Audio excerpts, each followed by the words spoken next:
ETF index mutual funds నేర్చుకుని stock మార్కెట్లో రాణించాలనుకుంటున్నారా? వెంటనే ఈ నెంబర్కి కాల్ చేయండి. నమస్తే రమగారు. నమస్తే జయ. రమగారు, మనం కొత్త కొత్త సిరీస్లు చెప్పుకుంటున్నాం కదా, రాజుల సిరీస్ ఏదైనా స్టార్ట్ చేద్దామా? కానీ మీరు 16 రాత్రుల్లాగా ఎక్స్పెక్ట్ చేయకూడదు. ఎక్స్పెక్ట్ చేయొద్దు, అది పేరే అలా ఉంది. పేరు వల్లనే చాలా మంది అట్రాక్ట్ అయ్యారు. ఇదేదో కొత్తగా వింతగా, అది రమగారి నుంచి అనేసి ఎక్స్పెక్ట్ చేశారు. సరే, ఆ టైప్ ఎక్స్పెక్ట్ చేయలేండి. రాజుల కథ చెప్తాం. జ్వాలాద్వీపం. జ్వాలాదీపం పేరు. జ్వాలాద్వీపం అంటే అగ్నిపర్వతం అన్నమాట. అగ్నిపర్వతాలు ఉండే ఒక ద్వీపంలో కథ అన్నమాట.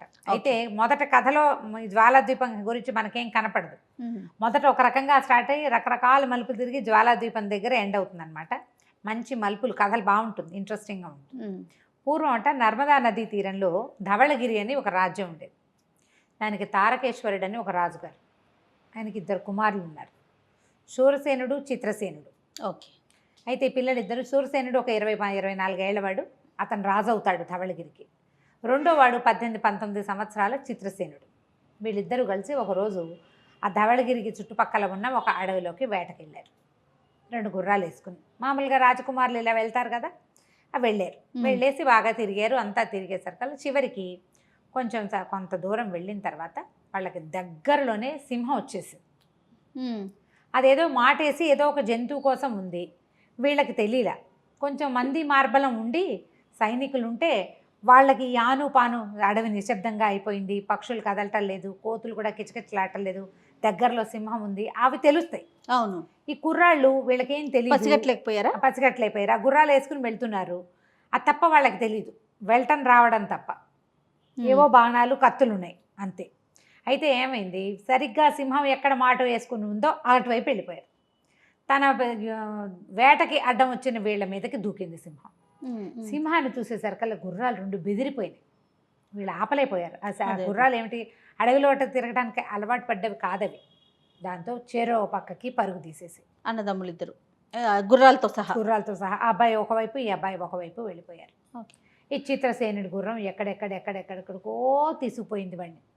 ఏమిటో ఎక్కడికో వెళ్ళిపోయాడు. ఈ ముందుకి వెళ్ళే కొందికి ఎట్లా కనపడిందంటే, అది ఇట్లా చీకటిగా ఉన్నట్టు, అన్ని చెట్లు దగ్గరగా ఉన్నట్టు, బయట పైనుంచి వెలుగేది పడట్లేదు, దట్టంగా ఉంది. ఆ లోపలికి వెళ్ళాక ఆ గుర్రం వెర్రెత్తినట్టు పరుగు తీసి, ఈ పిల్లాడు పడిపోతానని దాని మెడ కావలించుకుని ఉన్నాడు. ఎట్లాగోట్లా వెళ్ళి ఒక చోట ఆ గుర్రం కాస్త పడిపోయింది. అయ్యో, కింద పడ్డాడు. ఆ గుర్రం కాస్త నురుగులు కక్కుతూ ప్రాణం వదిలేసింది. ఓహో. ఏం చేస్తాడు, ఇక అన్నయ్య ఉన్నాడేమో అని వెతకటం మొదలుపెట్టాడు. అన్న నడుస్తూ అట్లా నడుస్తుంటే దూరంగా ఏమైందంటే, ఒక గుహల్లాగా ఉన్నవి కొన్ని, తర్వాత ఒక జలపాతం, నీరు ఒక వాగులాగా కనపడింది. వాగు కనిపించాక ఇతనికి తనకి నాలుగు పిడచకట్టుకుపోతోంది. ఓకే. భయంతో నాకు దాహం వేస్తుంది, నాకు ఆకలిస్తుంది అనిపించలా. నీళ్లు చూశాక దాహం గుర్తొచ్చింది. అన్నయ్య ఏమైపోయాడో, అన్నయ్యని కూడా ఇలాగే గుర్రం ఇంకో పక్కకి తీసుకెళ్ళిపోయింది. ఇక్కడే ఎక్కడికైనా ఒకవేళ ఆ గుర్రం ఇటే వచ్చిందేమో, నేనే దీని వెర్రి పరుగులో చూసుకోలేదేమోనని కేకలు పెడుతూ ఉన్నాడు. అయితే ఈ మంచినీళ్ళు వాగు దగ్గరికి వెళ్ళేసరికల్లా మంచినీళ్ళు తాగాక ఇంకా సత్తు వచ్చింది బయటికి. అన్నా అని గట్టిగా కేకలు పెట్టేసరికల్లా ఏమైంది, అబ్బో ఎవరో నరమానవుడు ఇక్కడికి వచ్చాడే, ఎవడెవరా నాయనా నువ్వు అని ఒక శబ్దం వినిపించింది. అడిలిపోయాడు. నరమానవుడు అనగానే అది అవతలవాడు కాదేమో అనిపిస్తుంది, అంతే కదా. అనిపించేసరికల్లా నువ్వెవరని గట్టిగా అరిచేసరికల్లా, నేను సిద్ధుణ్ణి, ఈ వాగు దాటి లోపలికి రా అని పిలిచేసరికల్లా ఏమనుకున్నాడంటే, నమ్మక కత్తి దూసి వెళ్ళాడు. నువ్వు నాలాంటి వాడివేనని నాకేంటి నమ్మకము, ఇలా ప్రశ్నించాడు కూడా. ప్రశ్నిస్తే ఆయన రమ్మన్నాడు. నువ్వు క్షత్రియ కుమారుడిలాగా ఉన్నావు, నా తపస్సు ధారపోయటానికి ఎవ్వడూ లేడు, సమయానికి వచ్చావు, నా తపస్సు అంతా నీకు ధారపోస్తాను, నువ్వు రా, నా దగ్గరికి రా అని పిలిచాడు. మెల్లిగా వాగు దాటి గుహలాగా ఉన్న ప్రాంతం దగ్గరికి వెళ్ళాడు. లోపలికి వెళ్తే బక్క చిక్కిపోయి ఎముకలు మాత్రమే మిగిలిన ఒక ముది వగ్గు, ఇంత గడ్డం పెరిగిపోయింది, తెల్లగా జుట్టు అంతా తెల్లటి గడ్డం. ఇకనో ఇప్పుడు అని అంత త్రాణ లేకుండా ఉన్నాడు. సరికల్లా మొహమాటం వేసింది ఇతనికి. ఇందాకేమిటో పరుషంగా మాట్లాడాడు, అదేలే. దండం పెట్టాడు. మహానుభావ మీరెవరో తెలియదు నాకు, నేను ఎవరో రాక్షసుడై ఉంటాడు నరమానవుడని సంబోధించేసరికి నేను అట్లా భావించానంటే ఆయన నవ్వాడు. ఆయన ఎన్ని సంవత్సరాల నుంచో తపస్సు చేసుకుంటూ ఇక్కడ ఉండిపోయాను, నా తపస్సు సిద్ధిని పొందింది, కానీ నాకు ఇంకా ఆయువు లేదు. నా తపస్సిద్ధిని ఎవరికి ధారపోయాలా, నేను ఇక్కడే చచ్చిపోతే నా తపస్సు వృధా అయిపోతుందని బాధపడుతున్నా. సమయానికి వచ్చావు నువ్వు, ఇదిగో ఇది నా తపస్సు అంతా ఇది చేశాను, ఇదిగో అని ఒక వెదురు బుట్టని వాడి చేతిలో పెట్టాడు, రాజకుమారుడి చేతిలో, చిత్రసేనుడికి. వెదురు బుట్టని టక్కిని ఇట్లా తీయబోయాడు, బుట్టకు మూత తీయబోతే తీయద్దు, ఇక్కడ తీయబోక, మూత ఓపెన్ చేయొద్దు అసలు. నువ్వు ఇక్కడి నుంచి వెళ్ళాక నీకు ఇక్కడైతే నాకు ఒక ఇల్లు వాకిలి, నాకు ఒక మంచి జీవితం, ఇక్కడ చాలా బాగుంటుందని నువ్వు అనిపిస్తుందో నీకు, అక్కడ ఈ మూత తీయి, అక్కడ తీ, అప్పటి వరకు మూత తీయబోక అన్నాడు. సరేనన్నాడు. ఈ లోపల ఆయన ఇట్లా ప్రాణం పోతున్నట్టుంది. మహానుభావ మీ రుణం నేను ఎలా తీర్చుకోవాలంటే ఏమీ ఇవ్వద్దు నాకు, నువ్వు వెళ్ళేటప్పుడు ఆ గుహకి తలుపు అడ్డంగా ఉంది కదా, ఆ మూలకు ఉన్నటువంటి ఆ కోణాకృతిలో ఉన్న రాయిని దీనికి అడ్డంగా పెట్టేసి చాలు, నువ్వు ఇంకేం చేయక్కర్లేదు, ఇంత మాత్రం చేయి చాలంటే సరే దండం పెట్టి బయటకు వచ్చాడు.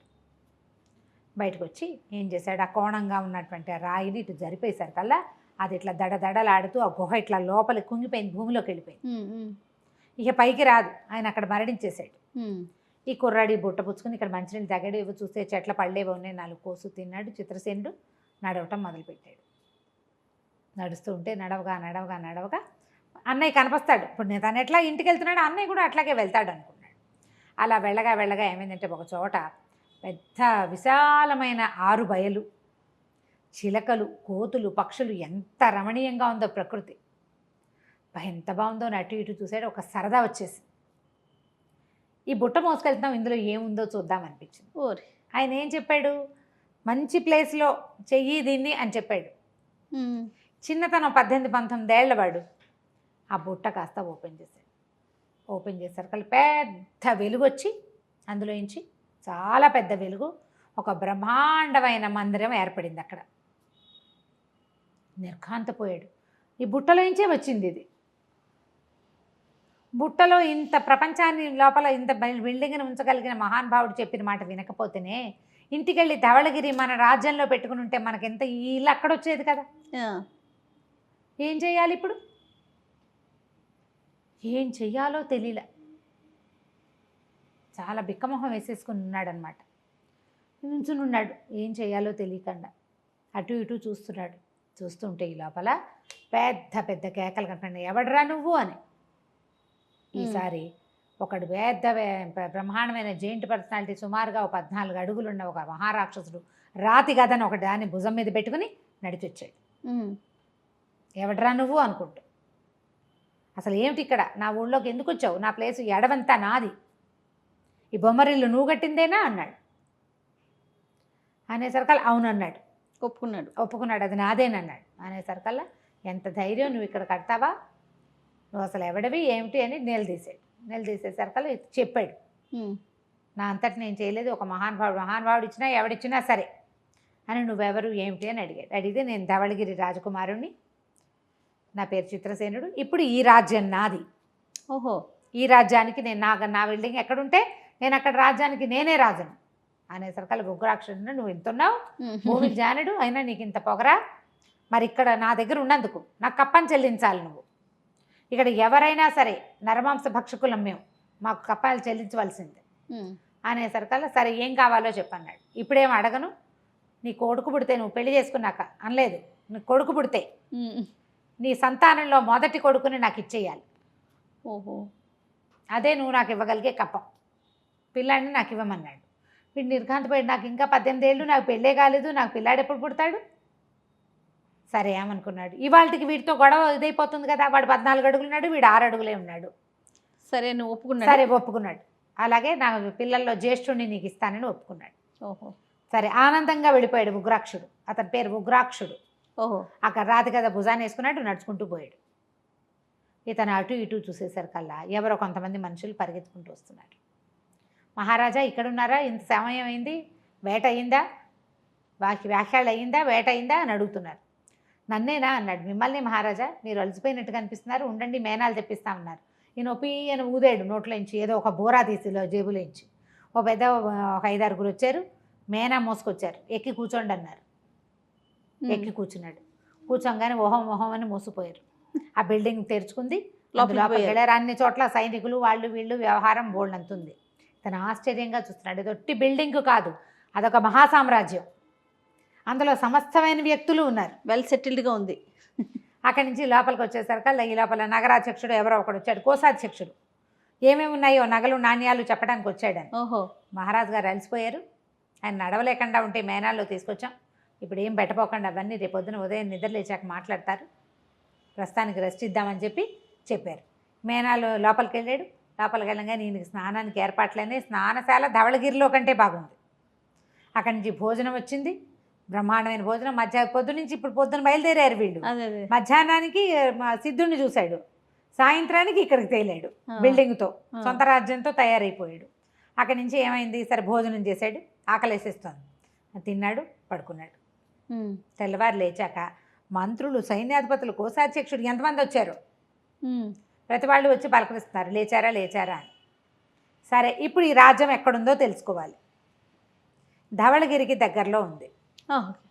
సరే ఏం చెప్పాడు, ధవళగిరి రాజుగారికి మీ కుమారుడు చిత్రసేనుడు క్షేమంగా ఉన్నాడని, ఇక్కడ ఒక రాజ్యాన్ని ఏర్పరచుకుని ఉన్నాడని ఒక కబురు పంపించండి అని. సాయంత్రం కాకుండానే వాళ్ళ నాన్న పరిగెత్తుకుంటూ వచ్చేసాడు. ఏమిట్రా నాయన అనుకుంటున్నా, ఏమిటిది, ఎట్లా సార్ ఈ రాజ్యం ఎట్లా కుదిరింది నీకంటే, ఇవన్నీ తర్వాత చెప్తాను ఉండండి అని అందరినీ పంపించేశాక ఆయనకు చెప్పాడు, ఇట్లా జరిగింది, నేను ఈ పని చేశాను. ఈ లోపల ఉగ్రాక్షుడు అనే ఒక రాక్షసుడు వాడి ప్రాంతానికి కాపుట, వాడేమో జ్యేష్ఠ కుమారుడిని ఇవ్వమన్నాడు. అనగానే రాజు తలపడి, ఊరే రాజ్యాల్లో ఎప్పుడు జ్యేష్ఠుడికి చాలా ఇంపార్టెన్సు, వాడిని ఎట్లా ఇస్తాం అంటే ఇప్పుడు కాదు కదండి, తర్వాత ఎప్పుడో జరిగే సంగతి, అప్పుడు చూద్దాం ఆనాటికి ఉగ్రాక్షుడిని ఎట్లా మాయ చేయాలో, ప్రస్తుతానికైతే జరిగిపోయింది కదా అని చెప్పాడు. ఇంతలో ఏమైందంటే కొంతమంది ప్రజలు వచ్చారు లోపలికి, కోట లోపలికి వచ్చి గోలుని అరుస్తున్నారు, కేకలు పెడుతున్నారు. ఏం జరిగింది అంటే, నరమాంస భక్షకులు కొంతమంది ఊళ్ళో వాళ్ళని మనుషుల్ని ఎత్తుకుపోతున్నారు ఓకే అని చెప్తున్నారు. ఈయన ఏమనుకున్నాడంటే, నరమాంస భక్షకుడు అంటే ఉగ్రాక్షుడు అయి ఉండాలి. సరే అదేమిటో నేను చూస్తానని చెప్పాడు. ఇక్కడ ఆగుతాం కథ. ఇలా మొదలైన కథ బోల్డ్ అని మలుపులు తిరిగి చివరికి జ్వాలాద్వీపంలోకి చేరుతుంది. భలే ఇంట్రెస్టింగ్ ఉంది రమ్మగారు, చాలా బాగుంది. చదివితే మహా బాగుంటుంది. నేను ఇంకా చకచకా చెప్పేస్తా కదా. అవునవును, చదివితే చాలా బాగుంటుంది. 2 నెలల కథ ఇది. నేను ఒకసారి చెప్పేశాను. రైట్, ఇంకొక ఎపిసోడ్లో మళ్ళీ కలుద్దాం. నమస్తే. నమస్తే.